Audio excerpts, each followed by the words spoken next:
So, the Dungeon Meshi anime is now airing, and now a work I love is getting the attention it deserves. It's certainly been neat to see as a longtime fan. And with this popularity has come analysis, so here I am, throwing my hat into the ring, because one of the components of Dungeon Meshi that has made it so good and garnered so much attention is that Lios is one of the most obviously, and amongst the best written, autistic characters ever. And so, as an Autistic AroAce person, I want to give my 2 cents on him, because another key component that is so blazingly obvious to me as an AroAce autistic person is that he is AroAce, alongside being autistic. First off, Laios being autistic, which is pretty clearly demonstrated with his monster obsession and his lack of understanding of other people and social cues, and then how these two things shape how other people view him. His monster obsession is pretty clearly a special interest, that being a long and sustained fixation on a particular thing that can pervade much of an autistic person's life, including their social interactions. Indeed, most of Laios' life and his interactions with people are shaped by his special interest in monsters. He's dedicated his life to them and invested much of it into learning about them, much like an autistic person, whilst never to the same extent. I have done something similar with several different musicians I've listened to. His special interest is pretty key to his and the group's survival, as his extensive knowledge about monsters is what allows them to defeat them, this also being what makes sure his love for them never turns into something like trusting them. He knows they're dangerous, and doesn't let his fixation on them override that, which compared to other portrayals of special interests, where they're portrayed as this thing that overrides all common sense in a really infantilizing way, is a remarkable improvement. It's also this knowledge of monsters that allows this journey to happen in the first place, as in a bonus comic where Lios has a vision where he is eaten instead of Fallon. The rest of the crew, aside from her, abandon him, as their incorrect knowledge of dragon digestion means they assume they won't have time to save him. Another thing I like is that he doesn't fall into the autistic savant trope with his interest, as it isn't a stereotypical one like math or some form of science, and in bonus material it's shown his knowledge isn't all-encompassing, as he is really embarrassed to find out jackalopes are a thing and something he didn't know about that a lot of other people know. And in another bonus comic, he laments that his knowledge of dragons isn't as great as an actual expert. Yet, his special interest does shape his life. It's his special interest in monsters that causes him to become an adventurer, a job that would bring him close to monsters, and a rumour that in a dungeon there's a way to become a monster. Similarly, how do autistic people like me can and do choose careers related to their special interests? Honestly, with Lios, were it not for the fact that living requires money, he would have done dungeoneering forever for free. That's partly why he clearly admires Senshi, a man who's made a self-sustaining life in a dungeon amongst monsters. His special interest extends to how he interacts with others, bringing it up in relation to whatever conversation is currently happening, with this anecdotal method of communication not uncommon amongst autistic people. The dude is also genuinely happy to find someone who seems interested in monsters like he is, though it turns out to be fake. This does bring up his struggles with socializing. Lios, like a lot of autistic people, has a hard time interacting with others.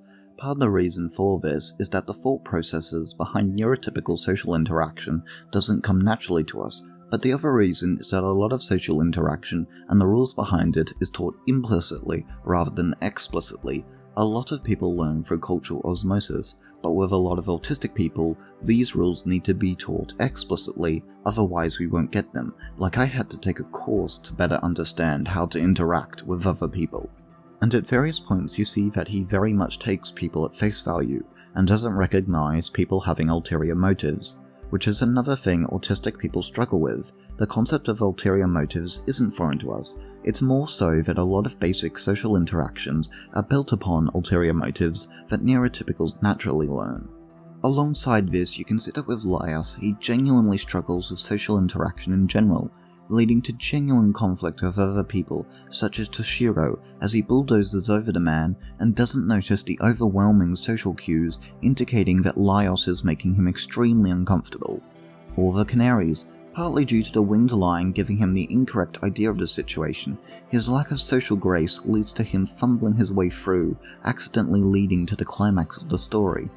Hell, half the comedy in the story is Lios shoving his foot in his mouth or failing to read the room, such as failing to properly communicate why they're eating Phelan, or his remarks about the plant monsters right after Marcel was captured by one. Though, this does bring up one issue I have, and that's that he never properly grows. Like, as an autistic person, it does not make you fundamentally incapable of understanding social situations or clearly established boundaries, at least if you're as low needs as Laios. Thus, considering how much repeats of Laios messing up an interaction in the exact same way, I would have liked to have seen some growth from him, as he understands how others might react to his monster obsession, and be more diplomatic when suggesting they eat monsters. Another issue would be his subdued reactions, specifically in the first 20 or so chapters of the manga. A major issue with early Dungeon Meshi is that it feels like neither the story nor the characters take rescuing Phelan very seriously, with Lios being the worst when it comes to this. Despite being the one who should be the most worried about her, Lios acts like he's on tranquilizers, treating this like it's a trip through the park. With the only thing stirring substantial emotion from her being monsters, he honestly almost comes off as a selfish asshole, more interested in monsters than saving his sister, and I say this as someone who has trouble expressing negative emotions. I have seen people, particularly those only watching the anime, which by that point had only made it up to the reveal and confrontation with Chimera Phelan, or those who gave up before the Red Dragon fight, say they find Laios to be an ableist and infantilizing caricature, and I'm gonna be honest, I don't begrudge them for feeling that way. I plan to go into way more in depth in an overall review of the series, but the first arc of Dungeon Meshi is quite weak compared to the rest of the work, with the tone too light-hearted for such a serious situation, none of the characters taking the rescue mission as serious as they should, with the actual treatment of the characters being weird and Laios feeling a bit too much like the butt of the joke. It's really only in the lead up to the fight with the Red Dragon does the tone for the situation feel right, and Laios is given the nuance he deserves, because up until that point, he really does feel like a caricature. His previously mentioned apparent lack of care for anything, including his sister, and the only things that really seem to stir emotion in him being monsters, him being wildly insensitive in situations even I, as an autistic person, could tell required more grace, he really does come off as ableist, with this only alleviated by the additional layers of nuance he's given.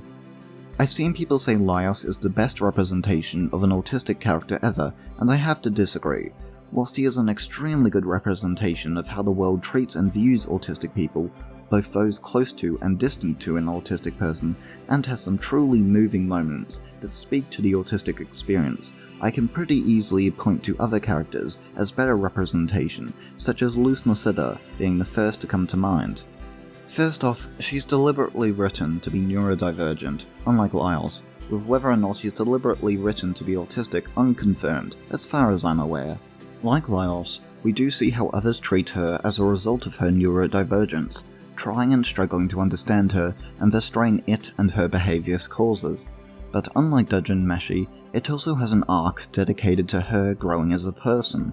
One where she started so dominated by her special interests, it came to hers and others' detriments, but then learned to grow out of it, to not let them dominate her, and that there is a world outside of the fantasy, and that letting them control her hurts her and other people. She learns to connect with others, both with and without her special interest, never forgetting it or never treating it as truly bad, just that there is more to life than it. Lios has a lot of really good moments, but Luz takes the cake for actually having an arc and being a character designed and dedicated to engaging with the autistic experience, whilst also not coming off as even slightly infantilizing or a caricature.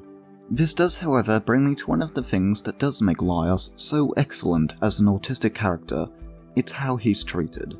As mentioned earlier, he is an extremely good representation of how the world, including those close to an autistic person, treat them.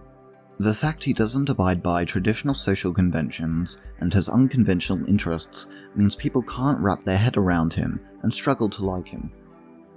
Because of the way he acts, genuinely unable to see how uncomfortable he is making Toshiro, it makes the man resent him, even if he still cares about him, and his blasé attitude to something as serious as using forbidden magic to resurrect Phelan enrages him, causing him to make some very wrong assumptions about how much Laios cares. He does care. He does understand the gravity of what he's done. It's just that it's kinda meaningless when it comes to saving his sister.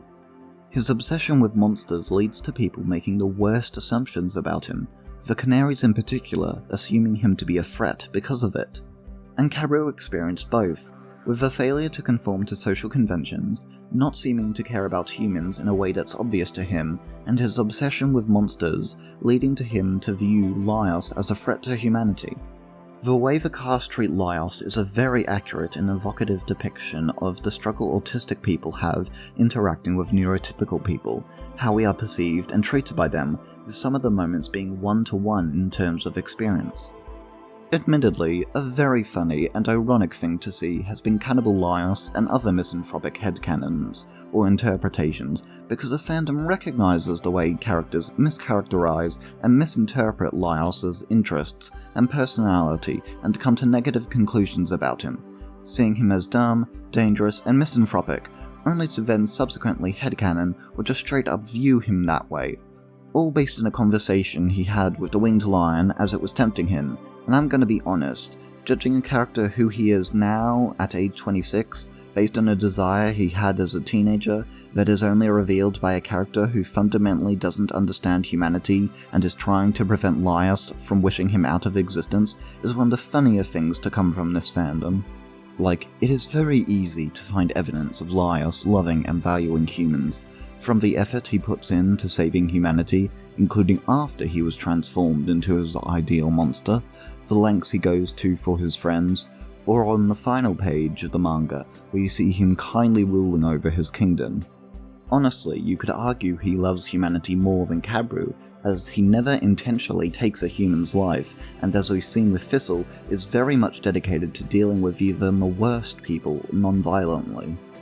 Also, the Laios' cannibal headcanon is so funny to me because it fundamentally misunderstands why Laios eats monsters.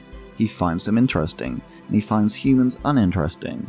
Eating humans is fundamentally antithetical to who he is, and is just another show of how fandom's view and headcanons of characters is based off vibes and tropes rather than textual analysis. Also, you can try to bring up demi-humans, but the reason he wants to eat them is because the ones he does eat, he doesn't view them as human, and he isn't alone in viewing the mermen as non-humans, with the subject of their humanity a matter of furious in-universe debate. Then there is him being aromantic and asexual. The reasons for these overlap, so they're here together. First off, there's an increasingly large body of evidence showing asexuality and aromantism is more prevalent amongst autistic people, which as an Autistic AroAce person who knows Autistic Ace and Aro people, I'm not surprised. So Lios being AroAce is just statistically more likely if you already view him as autistic. Next, we never in the entire series see anything resembling romantic or sexual attraction from Lios, and whilst this is a series low on romance, it isn't completely devoid of it, with two of the other main cast members exhibiting romantic attraction. One of them is quite literally married with several kids. The closest we get to this is when Lios is listing the attractive features of the Orc woman, but it's almost in a clinical way, like he is aware of what is considered attractive, and is just listing them, all being an indicator of aesthetic attraction. As whilst I'm AroAce, I do find human bodies aesthetically attractive. And then there's the succubus. Compared to Marcel, Chilchuk, and even Izutsumi, kinda, Lios is the only one whose succubus isn't rooted in attraction, taking the form of Marcel, who tells him he can be transformed into a monster. Whilst one can see this as an indication of attraction, it's very clearly an attempt to lower his guard so that he can be tempted by his true desire. He himself expresses great distress at it taking Marcel's form, and at the idea that the rest of the crew will make incorrect assumptions about him. Also, there's a prequel comic that reveals the previous mage of Laios' party prior to Maciel joining was a woman who'd constantly tried to seduce Lios in order to get favourable treatment, and Lios was completely unaware until the rest of the party pointed it out. Which, as an autistic AroAce person, is such a mood. This obliviousness to romantic attraction can also be seen with Toshiro, as Lios is blissfully unaware of the man's attraction to his sister, despite it being obvious to everyone around him. The obliviousness to attraction and social convention continues with Izutsumi, as Lios is very excited to analyze her new body, very clearly unaware of the implications of doing that to another person, particularly an underage one, even if he himself is not aware of her age. His interaction with the Minotaurs continues this, as his desire to milk them is shown to be distinctly non-sexual, in comparison to the internet's interpretation of the scene. Lios reminds me of Luffy in a way, whereby having a character show complete indifference or ignorance to romance and sexual attraction as a form of comedy, surprisingly good AroAce representation ends up being created. Also, none of the epilogue material I've read has even hinted at Lios getting a partner, so there's that. This does tie in very interestingly to the themes in Dungeon Meshi of desire and consumption, and how these can be viewed as a metaphor for sex, with several scenes of consumption being rather sexually charged, particularly with regards to the winged lion, as every scene of him consuming a person's desire is distinctly sexually coded, which makes him a very interesting parallel to Lios. I've seen people refer to the scene where Lios eats the winged lion as very sexually charged, but I don't view it that way.